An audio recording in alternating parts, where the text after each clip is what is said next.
We're here today with our father, Julius Zukerman, to talk about his life and his history, and a chance for all of us to kind of put down on tape a lot of questions that we've had over a number of years and never had a chance to really get around to asking them. So we wanted to today to ask you some questions and let you tell us a little bit about your life and history, and something we can enjoy later on when we look at it, all of us together.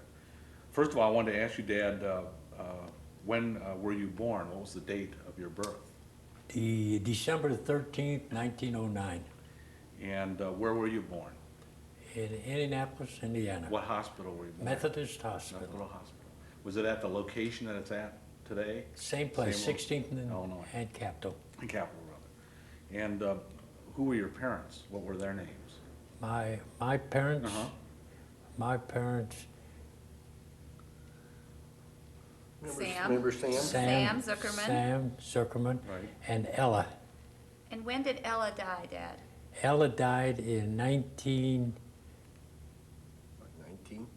let's see, make sure, 1916. Let's So see, you were let's see. 7 years No, old? no. You were older, weren't you? No, did she die after Uncle Gene was born? Right after, it's Wasn't about Uncle- 6 weeks when after. was Uncle Gene Gene is born? 68, So 1919? 1919. 19. So you were 9 or 10 years old? That's right. Something like that? Somewhere in the 9, 10 years old. How long was the time period between when your mother died and Zadie married Bubby?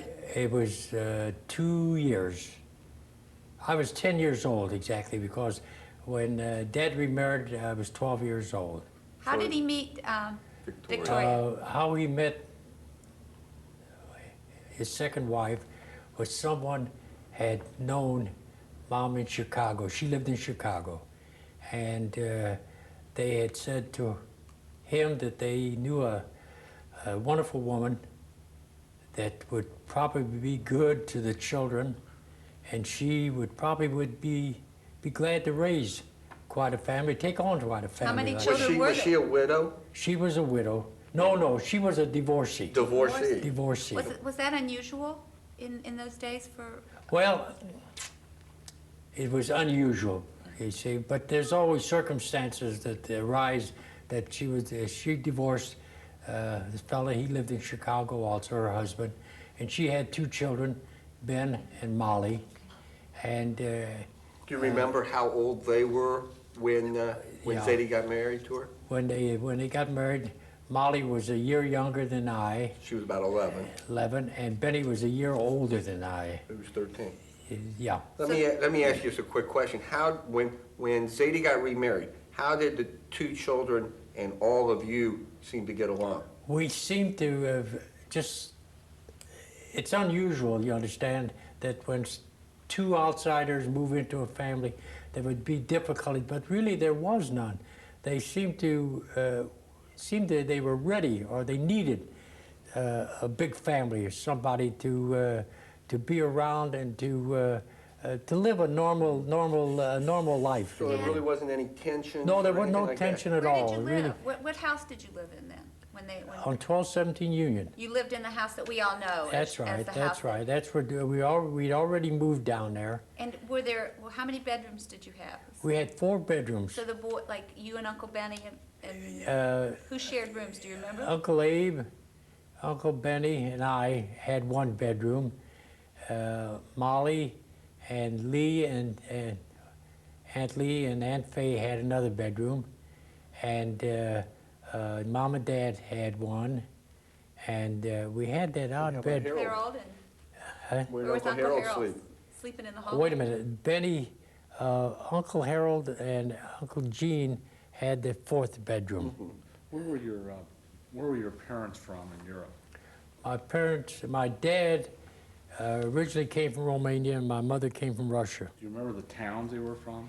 I only know where the town that Dad came from. It was a little town pronounced Ush. Ush? We found it on the map after years of looking. It was on the German-Romania border. In fact, it was so close to Germany that you could hardly tell the, you know, I mean, one from the other. Was it on the line, or was it a river, or was it just? No, no, it was just just on like the a border. border. You came across, and Romania had a King Carol. There was the king, Right. and was very good to the Jews in Romania.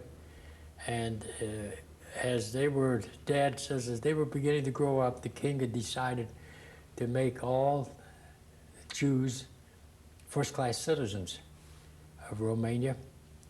And he laughs at it. He says a delegation of German Jews came across the border protesting that these uneducated Jews the peasant should Jews. not be made first-class citizens. And King Carol sent them back where they came from and said, "You're German Jews, you belong on that side. This is Romania, and whatever I decide to do, that's that ended that right there." Well, Dad came from a family of 8, 5 girls and 3 boys. And Dad used to say when he was 6 years old, he was already loaned out to work in the fields. There were so many of them that they had to have, as soon as they were able to, the kids were able to, put them right to work. And my grandfather was a baker. That's how we got the name Zukerman, is when Dad came over from Europe, 17 years old is where he was, landed in Ellis Island. Naturally, they wanted names. All he could tell them, his name was Shia. And so, what did your father do over in there? Father, he told them they're all living over there. He says, my father is a baker. So they said, well, a baker, translated into Yiddish, is the Ziesemann. The Ziesemann translated in English is Sugarman. That's some of Dad's brother, the one, Sam also, at first called himself Sam Sugarman. Till later years, and when the family began to grow up, we asked him, we said, look, Uncle, why should your name be any different than ours? It means the same. Sugarman, Ziesemann, Zukerman, it's all the same thing. So he changed it back to Zukerman. But that's the originator of our last name. My dad came over here, went to work in Connecticut in the cigar factory, saved his money, whatever he could, and then a young fella that was working with him, he said, look, I have family that live in Minneapolis, Minnesota. How about you coming with me and we'll see what's over in Minneapolis? And Dad said, well, he had nobody in there. So he went with him. They got a ticket, thinking that they had asked for Minneapolis, and I guess the ticket man misunderstood him, gave him a ticket for both of them for Indianapolis. And when they got to Indianapolis, they're sitting, and the conductor said, this is where you get off. And they said, is this Minneapolis? I said, oh, it's Indianapolis. So they looked at each other and they said, well, I wonder if there's any Jews living in this town. So they got off and they started walking from, you know where the Union Station is, they started walking south. And they ran across a fella and they said to him, we're strangers in town is there any Jews here? They said, yes. And they said, where can we go that we might get some lodging and some to eat? If you remember a big produce dealer in town named Sam Rose. Well, that's where Dad and this young fella wound up over living with the Roses until they found a place to live. In the meantime, they said, we'd like to find jobs. Well, Bornsteins were very big in this town. They were then already quite Still big. the Abe ones that were Bornstein in the come to junk junk business? business. So they went over there and this is the old man, Bornstein, Abe Bornstein, said, what can you boys do? They said, well, we can do anything. Well, they sent him out at that time on West Washington with the streetcar barns. They had, everything was streetcars. And they went to work out there, doing all the odd jobs, repairing, cleaning, whatever on the streetcars. And they were happy. And this young fella was saving his money. He wanted to go to Minneapolis. So Dad says, well, I think I'll stay a while. He says, this seems to be a nice little town, and he says, I'll stay. And he stayed on the job. Well, the guys, he was the only Jewish fella in the whole thing. And they started ribbing about Ike, why are you working? Why don't you go in business yourself? Dad knew no English, didn't know how to write, didn't know anything. And he says, what the heck could I do? But he had noticed that fellas were going up and down the alleys with the horses and wagons, buying up, or practically people would give them their old throwaways. There was all kind of trash, all kind of metals. So he thought, well, I'll try. And he went down and he rented a horse and a wagon, and he started out old iron, old rags, old metal. And in the meantime, he would save all this stuff. Never worked in the wintertime because it was too tough, and he would clean this during the winter, and in the spring he would sell it. Meantime, he became acquainted with a fellow that eventually would be his brother-in-law, Ike Wolf. He lived in Crawfordsville. And they had that little temple, little shul down on South Meridian Street. And he said to Dad one day, he says, I have a sister-in-law, a single sister-in-law, living down there with my wife and all. I would like you to meet her. I think the two of you would get along good. And Dad went with him down there, and they hit it off. And actually what you call a shidduch. After a while, they got engaged, they got married. She was from Crawfordsville? From down there. And they moved here to Indianapolis, and they moved over on Michigan Street. Dad, by that time, had saved a little money and decided to go in business for himself. And he opened up a little auto parts place, and the living quarters were upstairs, and he lived downstairs.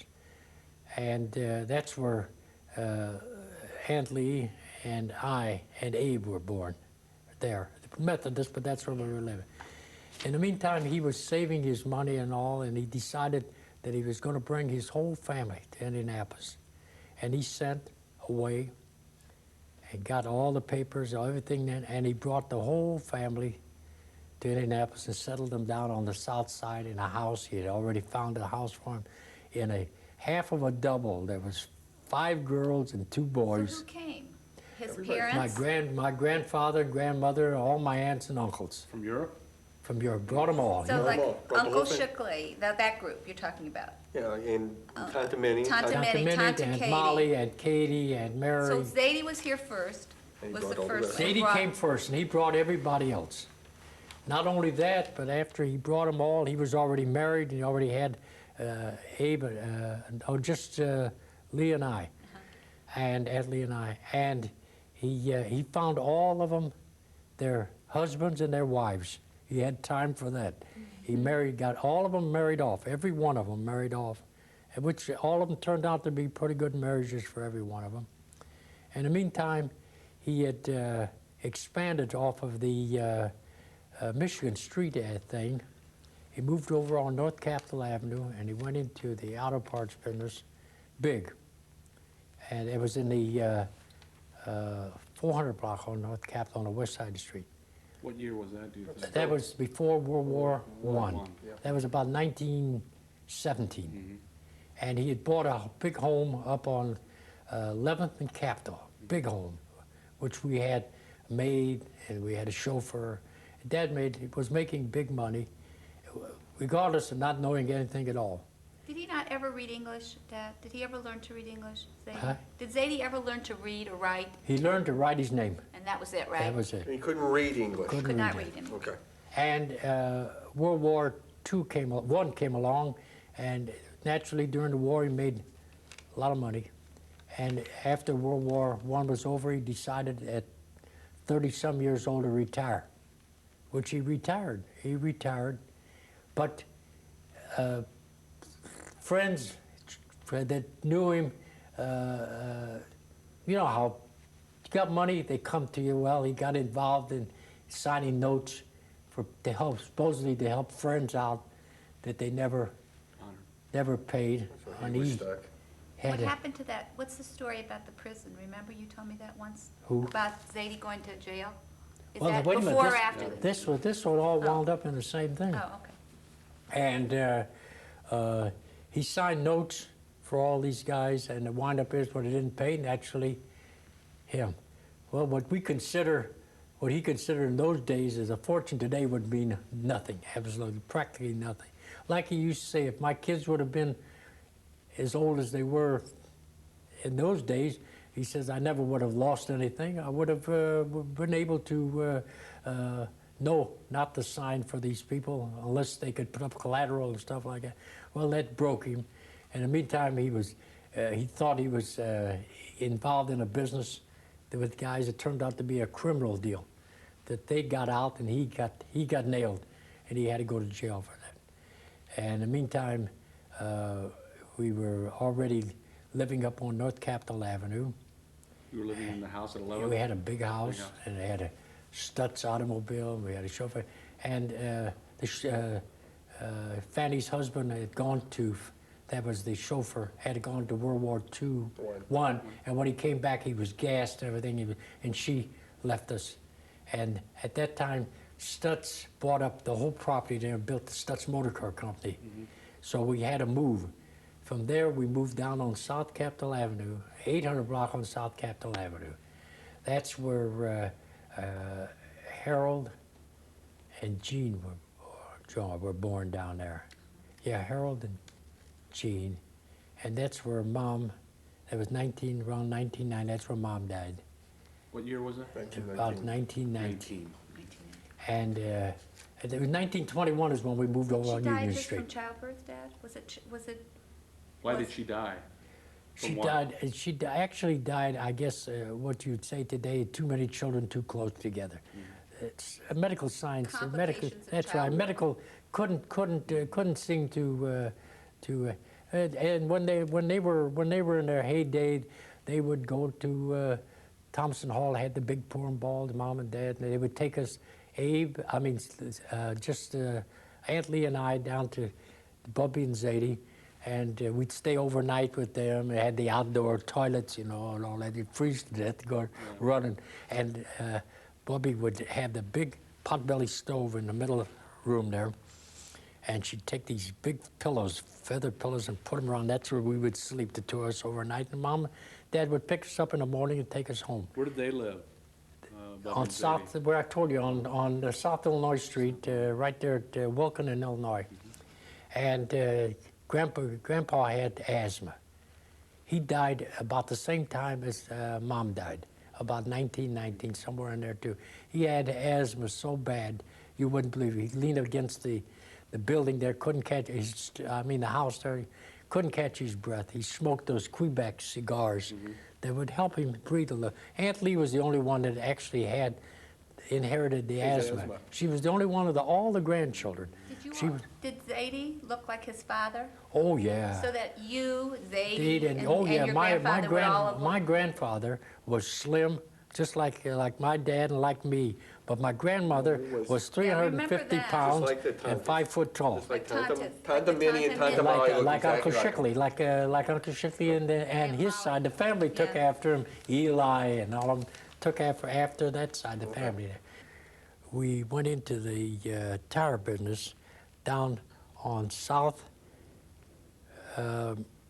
Meridian Street, right at South and Meridian there, just one block north of Manual Training High School.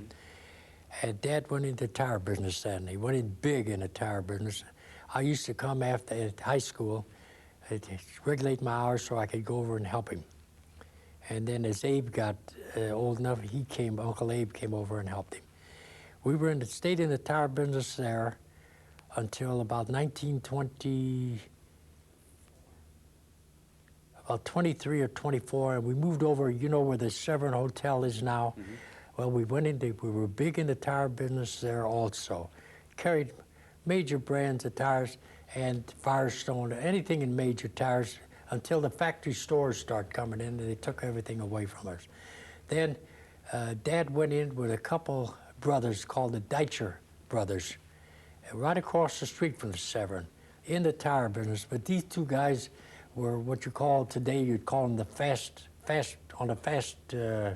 track. They were too fast for Dad.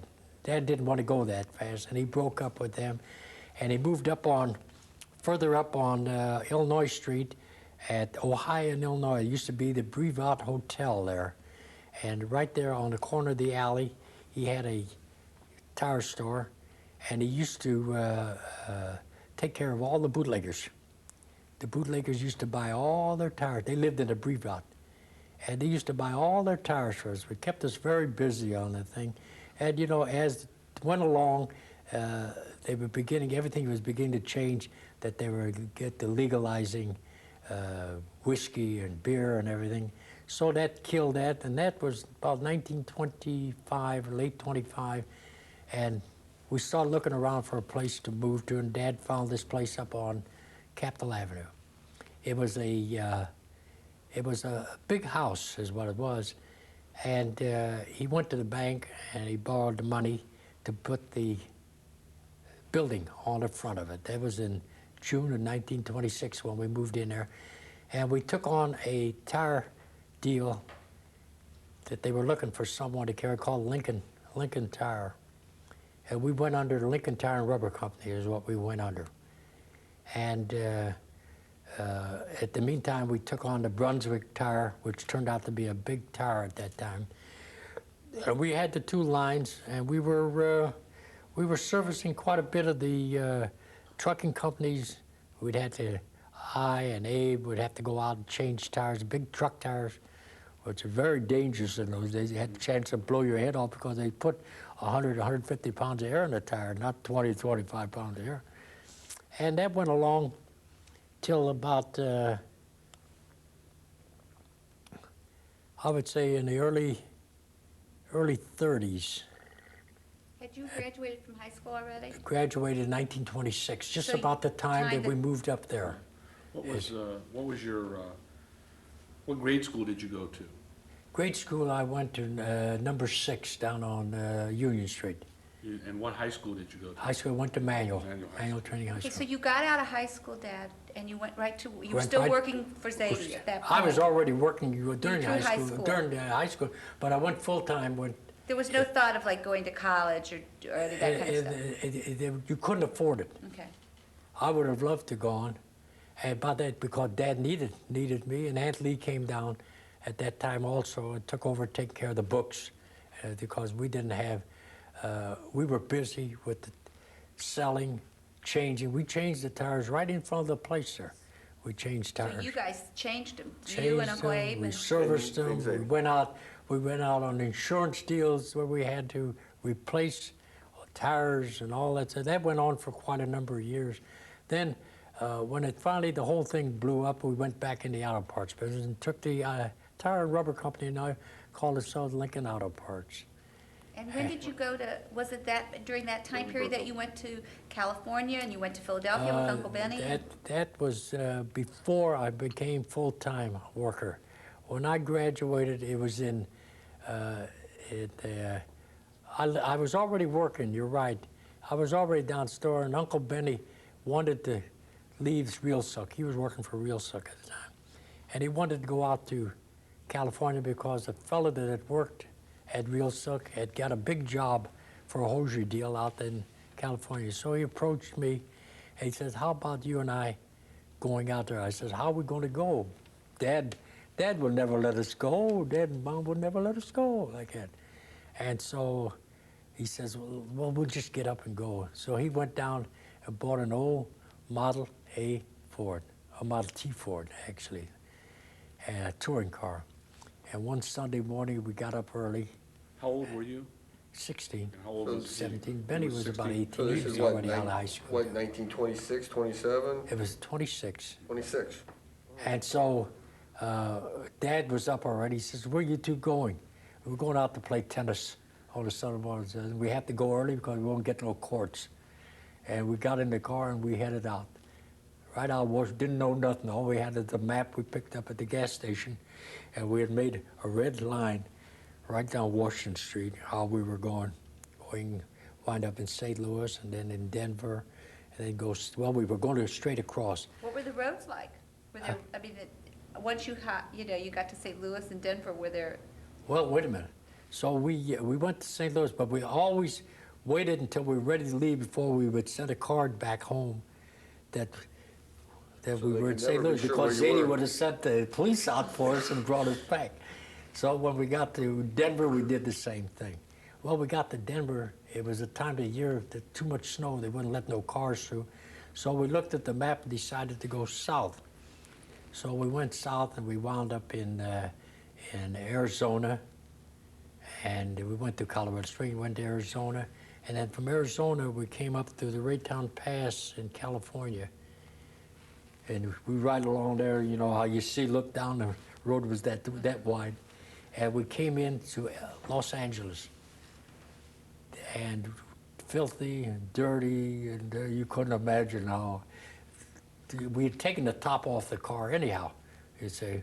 And we'd had all kind of problems. We got stuck one time up in the mountain, and the car wouldn't run, and we pushed it over to the road, which went down. That's Dad, there were no Holiday Inns. Where did you there wasn't stay? nothing. Just slept in the car. And so we pushed the car down at night, and Uncle Benny stood up with a flashlight and held it on the road, and we let the car go down, down, down, down. And we wound up at a gas station at the bottom there, and we went to sleep there. And in the morning, the guy fixed it up so we could go ahead. Where was that? What area were you in? The mountains of what?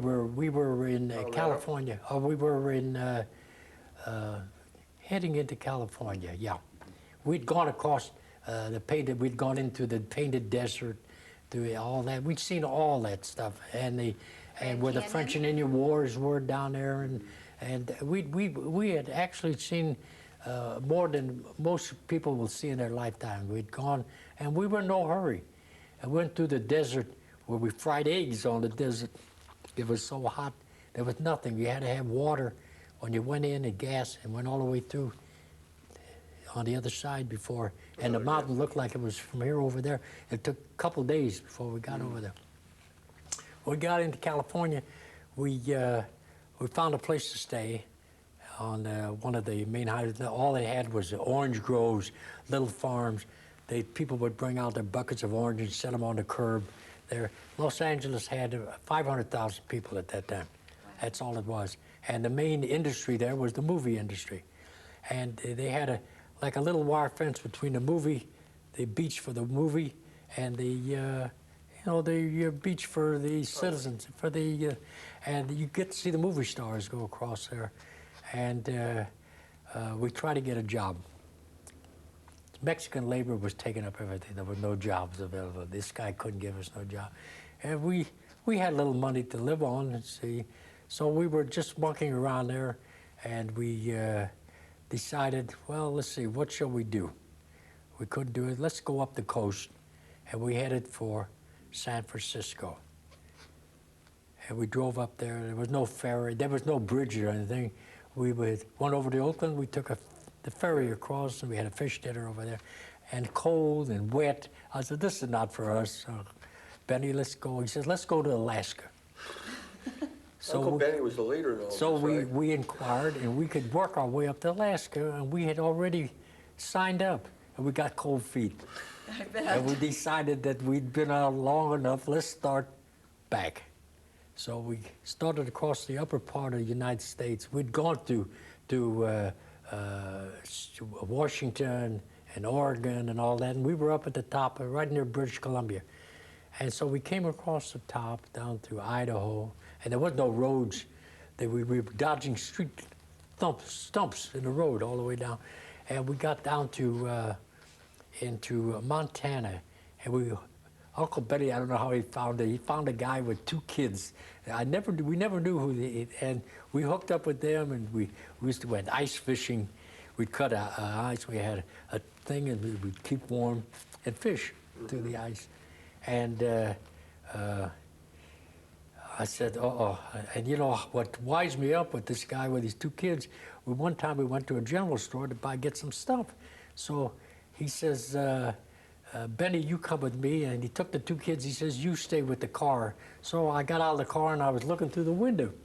and looking what's going on. I see the guy, he's taking the general manager of the store back to the back, and the kids are stealing everything they can get their hands on and running out, putting it in their car. And Benny don't know he's with the guy, and they're way at the end of the store.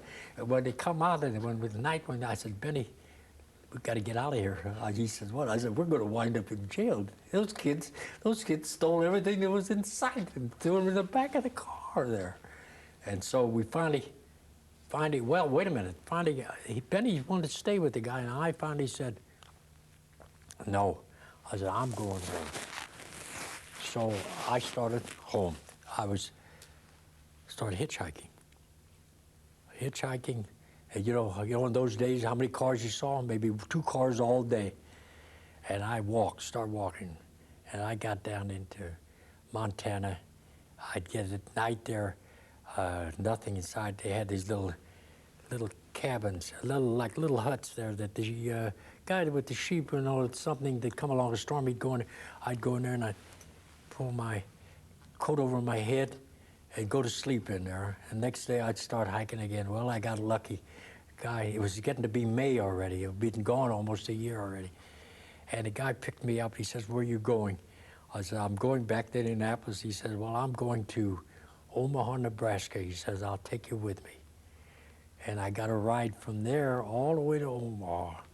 Got off in Omaha, and I started walking, and some guy says to me, hey, don't walk through town. They'll pick you up as a vagrant and throw you in jail.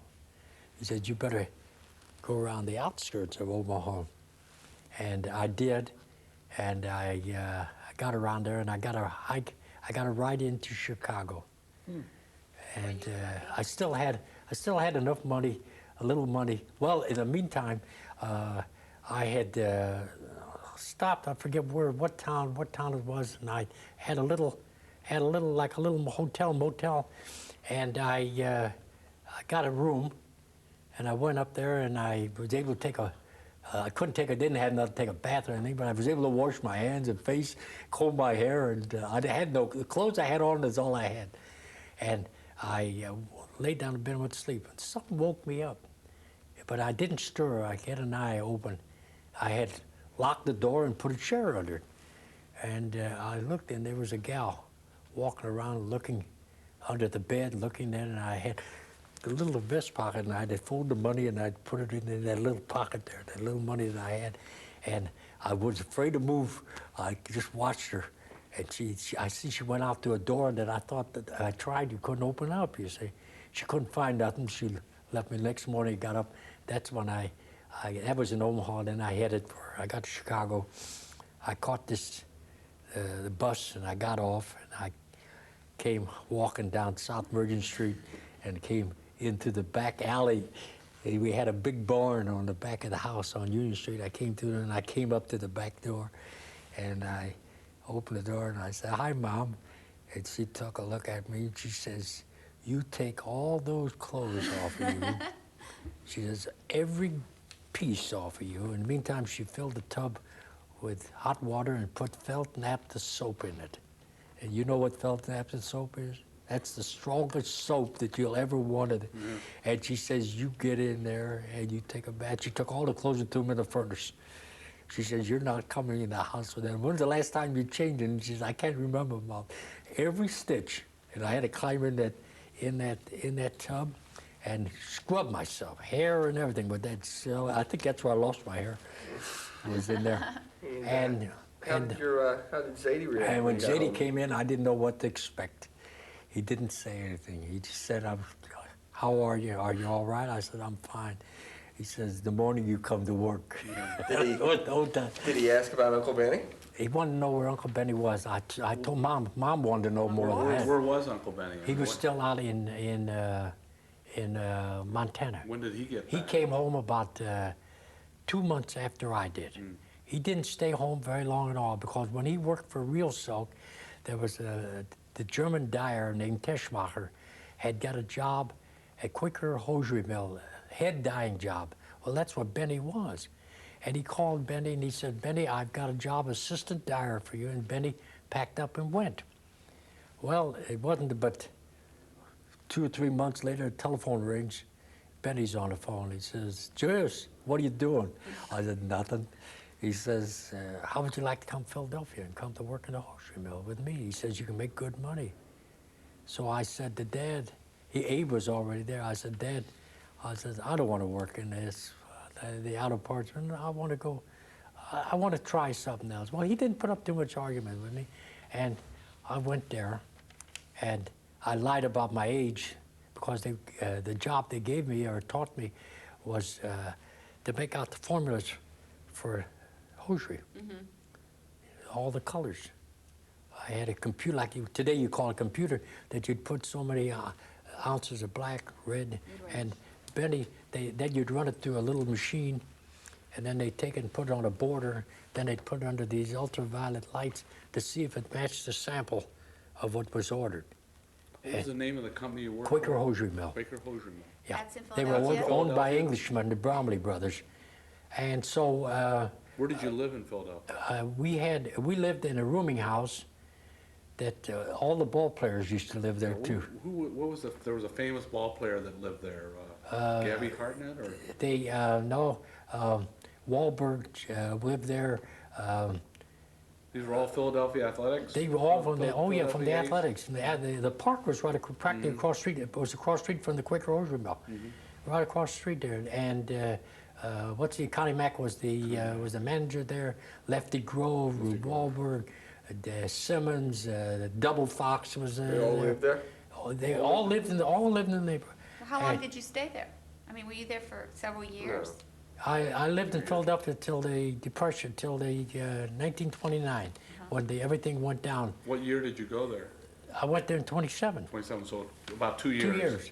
And we bought a new Chrysler. We were living it up pretty darn good. We were making good money. No taxes, you understand. You paid no federal tax and no income tax. So everything you made was yours. And I was in charge, not only of that, but they put me in charge of all the ones that worked there. When they punched in, I had to take all that down every week. And I used to punch in for the guys that didn't show up. I kept them alive. They had big families, So Irishmen most What of them. made you go home then? The Depression Start would with come depression. along and everything, the whole factory and everything. Closed? Well, probably. But Benny stayed, Uncle Benny stayed and went to work for another outfit. He worked there for a couple years. He was a very sick boy by then. While I was there, he'd had a stomach operation ulcer. They botched up the job on him. It really ruined him instead. And he decided that he would go out west. And he went to Las Vegas. He had wrote Butch Goldstein, and he went to work at the dunes. He was, when they need ships or anything, he would go to the vault and everything, and the guy would sign him out so many Is this the things. same time frame though? Was this in the 30s? In Year the was this? 30s? Oh yeah, we were already in the later than that. No, when Uncle Benny went to Las Vegas. Did he go from Philadelphia to Las Philadelphia, Vegas? right to Las Vegas. That was already in the 40s. Oh, okay, so he Yeah. was okay. Yeah, So he because I was already married. Tell us about when you came back to Indianapolis after being in Philadelphia. After you came back After I came back to in Indianapolis 29, in 29, all right, I went back to work. Dad, I Yeah. never left him anymore. And about that time, I started going around with Sarah Runberg, the one I'm going with now. I was dating her at that time. I didn't know that. Oh, yeah. Oh yeah, and that was in 1920. That was in 1930, 31, 32, like that. And I was dating her except for 2 or 3 years there. Everybody thought for sure that I was going to marry her. Why didn't you? All right, I didn't want to get married. I thought I was too young to get married. Meantime, she had met Manuel Siegel. That he was already had a business place. He was already in a grocery, and his brother had a grocery. And somebody had introduced him to him, and she wanted to get married. I didn't want to get married. At that time, I was still too young. I thought I was much too young to get How old married. were you at that time? 20. Let's see, 1933. How old was I? 23. 23 and 30. 22, 23, something like that. I just felt like I didn't want to get married. And so she turned around and married her. In the meantime, mother was living, had moved in next to us on Union Street. Mr. Garland, they had built that double there. And they moved in. They used to live down on East Street among all the Italians. And they wanted to move down Sammy. They wanted the two of them to be among Jewish kids. And after that, after the breakup with Sarah, and there wasn't no breakup, we parted friends. There wasn't no breakup. I we got to be, I was already 26, and the family was on me. They said, Uncle Abe was already married, you see. Oh, Uncle Abe was married? Yeah, Was already Aunt married. Lee married? Was Aunt I Lee married married yet? young Aunt Ray. Was Aunt Lee married yet? No, Aunt Lee got married way after I did. And so the family, Dad and Mom, and everybody, my aunts and uncles said, "What are you waiting for? What are you waiting?" I said, I don't know. I don't want to marry." And so they said, "Hey, there's a little gal living next door to you. It looks like a heck of a nice girl. Why don't you take her out and see?" So I said, "Okay." So I started dating Mother. What was Mother like? Mother was, she changed after she got married. She was, what I meant, she Changed for became the good or changed for the bad? very aggressive afterwards. She was, although she wasn't, she worked, after she graduated, she worked down at Block, she worked, and she was still taking postgraduate classes at Northwestern. Well, in fact, the year that we got married, after I asked her to marry, she said, "I'd like to finish." And she went back to finished at Northwestern. And right after she finished her classes in Northwestern, that same August, we got married. You see, the same year. We got married up to Lincoln Hotel, which was, we had a big wedding, all in white tuxedos and tails and everything like that. Did Zadie Kaufman pay for that wedding, or did Mother pay for it? Mother paid Daddy Yes, Kaufman. thank you. Mother that actually, verified. and we had a big wedding with bridesmaids and ushers and a big sit-down dinner and dancing and everything. And we went for our honeymoon. We went to Cincinnati at the Hotel Gibson. We had the famous orchestras then, and we had a real good honeymoon. Meantime, we had thought, where the heck we're going to live? And we looked around, and right off Fall Creek, we found an apartment up there. And right there was living, the Ettingers were living right down the street. And Dave and Esther Clapper lived right across the hall from us. And Mother was working at that time at Lexington Estate. And I had a big, not the Cadillac, but a big LaSalle. And I used to take her to work every morning, and I'd go on. She was teaching. Oh yeah, she was teaching. She had a good job there, and then about that time we were living after that we lived in what they call those on Michigan Street. What they call those? Like townhouses? No, they had Woodruff it was like Place? a Woodruff, yeah. Woodruff Place. We got an apartment in there, and Mother was teaching right down the street, also down there at Lexington and State Street. And we lived there for a while until we moved over on Central Avenue. About that time, Mother was already pregnant with Alan. And right there was the Shermans were living, Marshall and the Shermans, and the Kaplans were living upstairs. And we had a whole bunch of Jewish men. The Shermans that moved to California? Those Yeah. Shermans, right? Alan Sherman. Right. Alan was the same age, born 2 weeks before his Alan. And I was going to go ahead, finish that because I want to ask you and that's where Alan was born, right there. Well, we were there, but at that time, Steele's mother was diabetic, and she could not give herself insulin, and Uncle Sammy and the father-in-law, they could not give her. So we had to find a place close by. That's when we moved down on the south side, down the 1300 block on Union. Mother used to come every morning and give mother insulin. give Bubby her insulin shot. That's what you That's were where I was born. born. That's where you were born. I remember And that. by that time, you were about 4, and you were about 2 when I got sick, and wound up out the sanitary. What did they diagnose you? What were At you? that time, Dr. Quitney, who I never forgave, diagnosed me as having TB, which was never proven. And all afterwards, after I spent all that time there, because after when I went, when this doctor, the young doctor at Sunnyside, got a hold of me and checked me out, He said you never had TB? What did he say you had? stomach. Stomach? It's a stomach. It was all Ulcer? it was all a reaction from the stomach that caused me all my problems. That's where the time that I got so sick, I was there, that they couldn't get, I lost so much blood that they couldn't get no blood in me. That's when I went to Mayo, 1943. So what did Mom do while you were so sick? I mean, I have memories vaguely. Zadie was paying her salary, my salary. Your father. Yeah, and she lived down there on Union Street.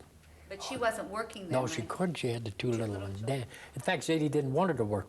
He wanted her to take care of you and Alan. And after this doctor diagnosed me as such, and they got me back, the blood began to stay in. So this Dr. Jennings, who was the head doctor, who had been a Mayo, he had done all his internship at Mayo. He says, Julius, he says, I'm going to give you a letter, and I want you to go up to Mayo Clinic. Let them take a look at you. He says he gave me a letter to a doctor up there. I took the train and left. I went up there and I got a hold of this doctor, and he came over to the hotel. And he says to me, he asked me about Dr. Jennings, how he was and everything. And he says, he gave me his telephone number at home. He says, if anything happens between the time now and the time you start going through the clinic, you call me and I'll come right over. Imagine it. So the next morning I checked in and I started through that clinic. From the top of the hair to the top of the toes, they went through me, and then they sat down with all the laboratory reports and all the x-rays, team of doctors. And they called me in, and they said, we want to operate tomorrow. I says, I want to call my wife up. She wants to be here when I will call her. Mother got there as they were rolling me into surgery.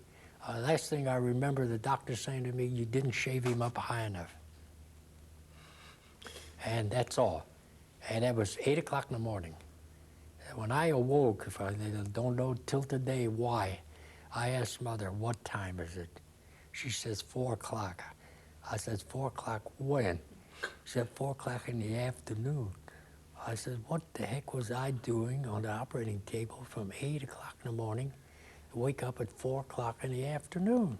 She said, if you knew how many times I almost died when they were rolling people out that they were taken down to the morgue, she said, you'll never know. She thought every one of them was you. And so the next morning when the doctor came in, I said, Doc, you got to say, well, answer me one thing. Well, in the meantime, there was a young fellow from Chicago that had come in the same time He went in the operating room, and he was right across the hall from me. And I saw his wife on the floor cutting bandages, cutting things. He was perspiring so badly, he scared the hell out of me. So when the doctor came in, the nurse had told me when they opened him, he was full of cancer. So they just sewed him back up and told him to come back again in 6 weeks or 6 months. So when the doctor came in, the first thing I said to the doctor, Doctor, I got a wife and I got 2 little kids, and I want to know exactly if I got what he was. I got a lot of thinking to do, and I got a lot of things to do. So he started laughing. He says, no, he says, we got you. I said, well, then tell me why you had me open so long. He said, well, we had you open. We looked everything over in you. Everything to see there was nothing else wrong in there. He said, all you got to do now, he says, is recuperate. And, you know, the diet, he changed my whole diet, what I could eat, what I couldn't eat. And he says, you stay up here for a while. And at that time, with this incision, everything, they put a binder around you to hold everything in place. I have a question to ask you. Do you want to? Can I ask a question? Yeah. One question. I want to go back to a period of your life which kind of interests me, if I can. This is kind of going backwards a little bit. What about your basketball days at Manual? What position did you play? I played forward on a basketball team in Mayo, At one- but what never years? What never year? could make the varsity team. They had too many good guys on the thing, and that was in 19. I went into Manual in the winter of 1923. I graduated a year ahead of time. Actually, I should have graduated at 27. I could have probably played varsity basketball because all the guys had graduated. But I didn't want to, and Dad was pushing. He wanted me down to stores. So I doubled up on my credits and everything and got out in the June of 26. So you played reserve, is that what you played? Yeah, we played reserves and then we played on what they called the second team or the Junior varsity. Junior varsity. We had fellas on there when we used to practice. Abe Goldsmith was on there. I was on. We had guys on there that we used to practice with the varsity team. We used to beat the hell out of them. And they had the Harmersons. They had Walter Floyd. They had some tremendous ball. Was there any anti-Semitism involved in the fact that you guys couldn't make the varsity? Do you Well, think? I'll tell you, it was kind of a biased deal. We had a coach on there. His name was, he wound up being the head coach. Jones was his name. He became the head coach at Washington High School for years and years. And afterwards, we had a young fella that was our coach. Romiser was our coach. He was just as bad as Jones. Then we had Bridgeford, a young fella that turned out to be our best friend. He used to come down to the store all the time after he retired and everything. He turned out to be our best friend. But we were already graduating, you see. And then we went from there. We all, Abe Goldsmith and I, joined the Jewish men's club, Jewish YMHA team that was operating out of the Commodore building. Did And, you travel with that team? Did they go around and play? Which ones? The Commodore. YMHA, the Commodore? Oh yeah. Well, no, not as much as later when I got on to with Abe Goldsmith and Rube Reisberg and all of us. We traveled more than we did with the other. But this was a great team. I was 17 years old playing with adults, jumping center at 5'10", jumping center, and there was nobody could beat us. That was Abe Becker and Glazier, Sam Glazier. There was Ducky Becker. There was Izzy Sackhoff. This is the only one that's outside of me that's living today. Izzy Sackhoff and Aaron. You're in Mishpacha. Aaron. Aaron? Regenstrife? No. Cone? No, married to the.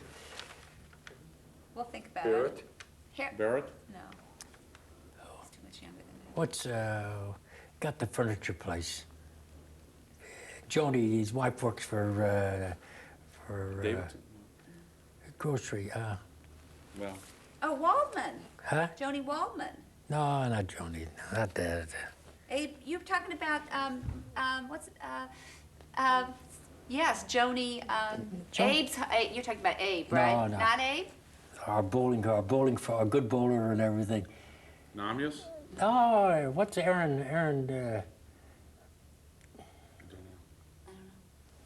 Think about it, because I probably ahead. know who you're talking Not about. Bohart? So go ahead. And his father also was on the team. And then that team, I joined. Then after that, I joined the Commodore team. There was Amos and Uncle Abe and Abe Glabe. That bowls in the league with us. He's got it. What, Aaron Rubin? Aaron Rubin. Oh, Aaron Rubin. His father. Oh, Joanne. His father. Join, But then the Commodore team, we had the big team up at the Commodore, the Kirschbaum team. And that turned out to be a big, very good team too. And then little by little, as we got getting old, about that time, I was about 33.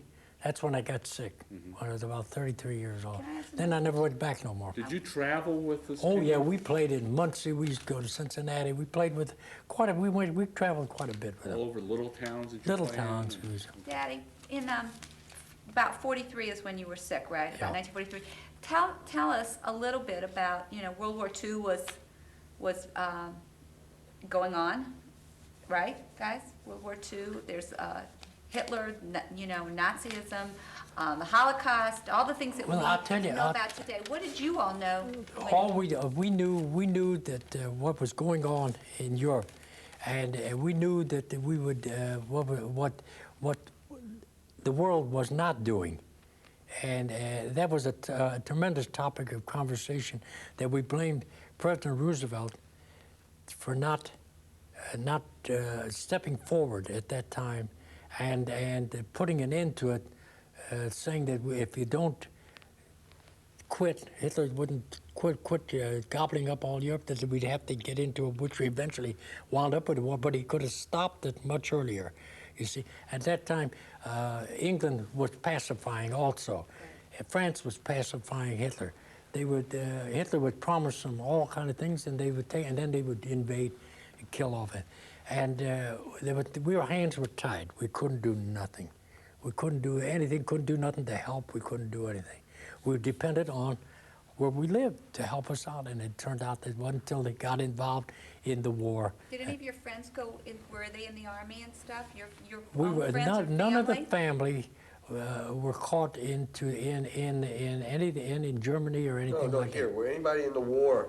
Oh That's yeah, what girl means. sure, Any of the family in the war, World War II? sure. Who? Uncle Gene. Besides Uncle Gene? What, Uncle Harold? Okay. Uncle Harold was in. Julius, the one that's got the same name I have, Yeah. he was in it. He was in World War there, and there was a cousin from Aunt Fanny that lived in California. Her son was also in World War II, and But Uncle Abe didn't have- Joe. No, Uncle Abe was his name was in there, but he got, because Dad didn't have anybody to help him. Because you were sick. Right. Yeah. And everybody, and the other two were already in. And They didn't make and it. Joe Shapinski Right. was in, and his brother Alan was in, and his sister, Kate. his sister Sissy, they were all in there also. And those, yeah, and that's about all of them. Because see, Aunt Molly didn't have any kids, and Minnie had just a daughter, and Who were your, growing up, who were your best friends? well, best friends was Mendel Levy, Steve Brody. Those were actually the real two close. Mendel Levy and Steve Brody were your best Yeah, friends? we used to run around together. We Mendel all, Levy, that's Doggy Levy. Yeah. Doggy Levy. Doggy Levy, yeah. Yeah, we all ran around. In fact, Doggy, till Steve got in trouble with a gal, well, the three of us were always together. We were always together. We had the same. We ran around with the girlfriends together. Doggy was running around with the gal that's married to Jaime Tuba now. What was that family's name? And Steve naturally was going with Ruth Brody, and I was going with a Lepsky girl, Lena Lepsky at that time. And we were all running around. We were all young kids running around together that way. Then it all broke up that way too. And we'd go dancing. We all helped open up the Indiana Ballroom in 1926. Sure. Steve and Doggy. We were the first customers in the place. So when, not to skip around here, but Alan and I have been born now, but Larry has not been even born yet. Adopted. Can you tell us about what your life was after you got out of Mayo. Mayo's and you came back? to After we Indiana? got out of Mayo's, Mother and I were living. We had moved up on Park Avenue, the 3057 Right. Park. That's where we moved. Well, we got involved. The Riskins turned out to be. Mother was involved with the Kadima Club, so she had all those girlfriends. So we did all kind of affairs that was involved. The whole bunch of it with their husbands and wives, and Mother and I went dancing a lot. We loved to dance, and whatever the affairs, we would be the first one on, last one off, and we went to. They had affairs were always there was always something going on. In fact, they're going to celebrate tomorrow. They're going to celebrate their 60th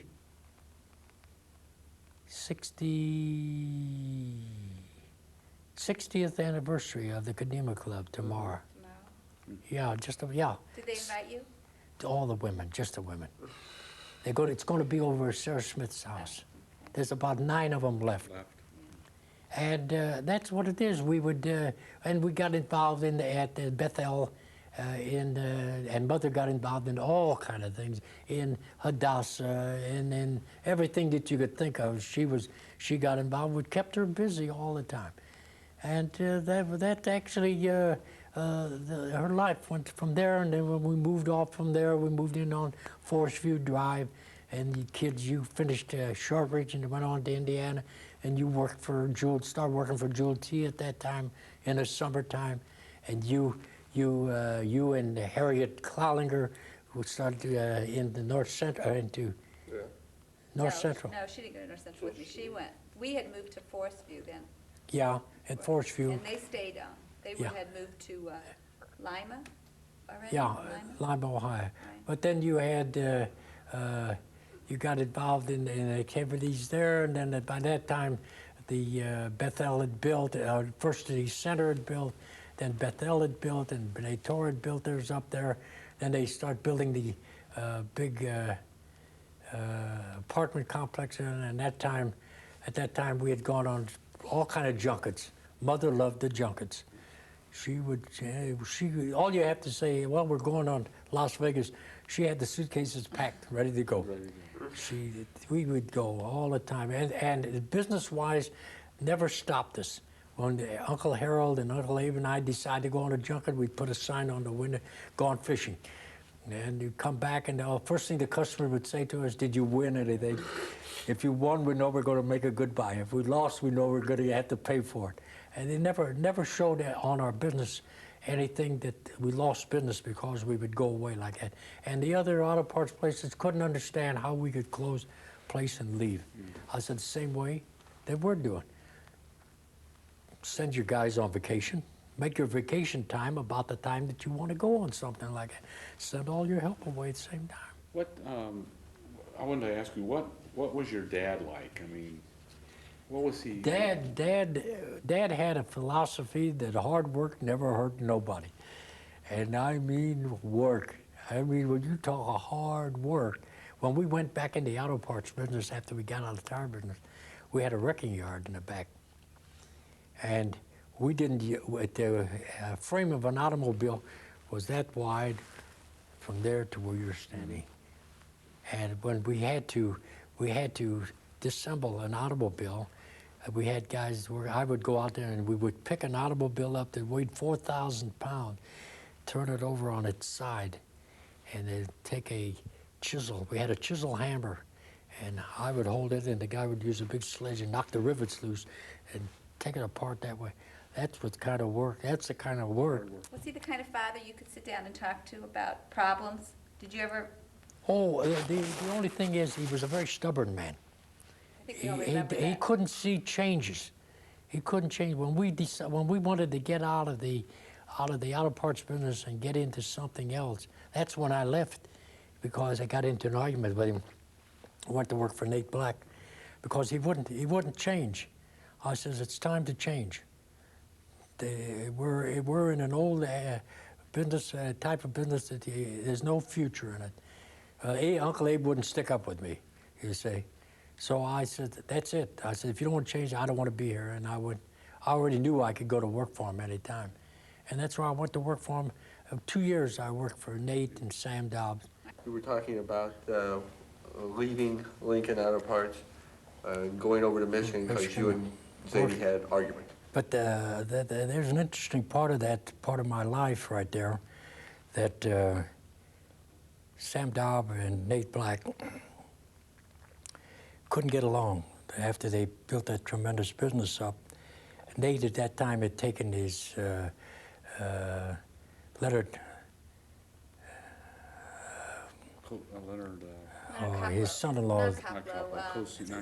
Yeah, it took him in as a partner, and the two of them were always voting against Sam. It got to the point that one had to buy the other one out. Well, Nate couldn't come up with the money, and Sam wanted to buy Nate out. But I was back over there, back at the place again, back with Dad and Harold. And so Sam called me up and he says, meet me for lunch.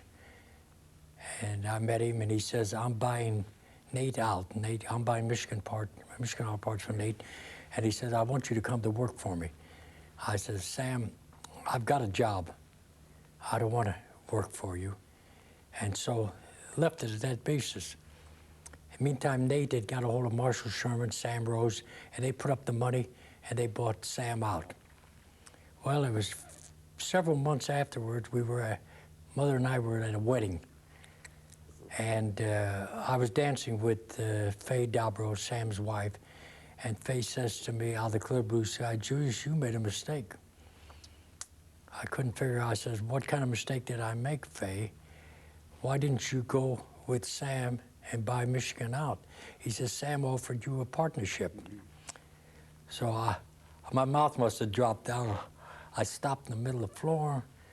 I says, Faye, Sam never offered me a partnership. He offered me a job. She pushed my arm away, and Sam was standing over there with a drink in his hand. Leo Seelig and Ruby Riskin and some more were standing. She walked up there right in between them, and she said, you rotten son of a bitch. She says, you told me that you offered Julius a partnership in there, and he turned you down. And Sam always had a cigar. He was always spit tobacco all over you. He started spitting. I was going to. I was going to. She says, you was going to. When was you going to? You told the man all you wanted to do is to work for you. He wanted to go to work for you, and you didn't offer him anything. That is a part of my life. Like you say, opportunity knocked. The Michigan Auto Parts would have belonged to me. Yeah. The whole thing would have belonged to me today instead of that. But that's water under the bridge there. But afterwards, about the 1940, 50. It was in the 40. 50s. 42 is when Larry was born. 45. 45, I meant. 45 when Larry was born. And then we went along there until first Alan got married in 62, was it? Then Pearl got married in 62, and then the grandchildren start coming along, and Mother got big-headed that she was getting so many grandchildren, and she fell in love with all her grandchildren. And then tried to get Larry to get married. We couldn't get Larry married in the worst way. Every gal we would say, that's a nice one for you, his head would go, nope, nope, nope. And about that time he met Barbara, and finally hit somebody who wanted to get married, and we had another big wedding, got married. And the only thing is, his mother got sick. She didn't last very long afterwards. She came out of a 10-year, she lived 10 years off of a bad heart attack that she had in Las Vegas, lived without anything bothering her. She lived a very good life. She didn't miss a thing. We went everywhere. And finally came along the one time that she couldn't shake it. Would you say that you and Mom had a happy life together, Daddy? I say we had a darn happy life because we did after the kids grew up, after the children grew up and we could go on our own, then we started actually going places, traveling, going to the coast, going to California, going to Carolina, going to New York, going to Las Vegas. We didn't turn down any place to go at all. But your life when we were growing up was not that easy, would you No, say? because money was hard to come by, Right. and we had to live very close, and it wasn't easy. It was always problems. You had teeth to take care of, medical problems, and as it was, the whole thing was just we made sure, let's say, that everybody, the kids all went to college. We borrowed money. My God, I still got some of the notes that I had from American Fletcher. That we borrowed money to make sure that they had things down in college. They had a car. And that's what happened.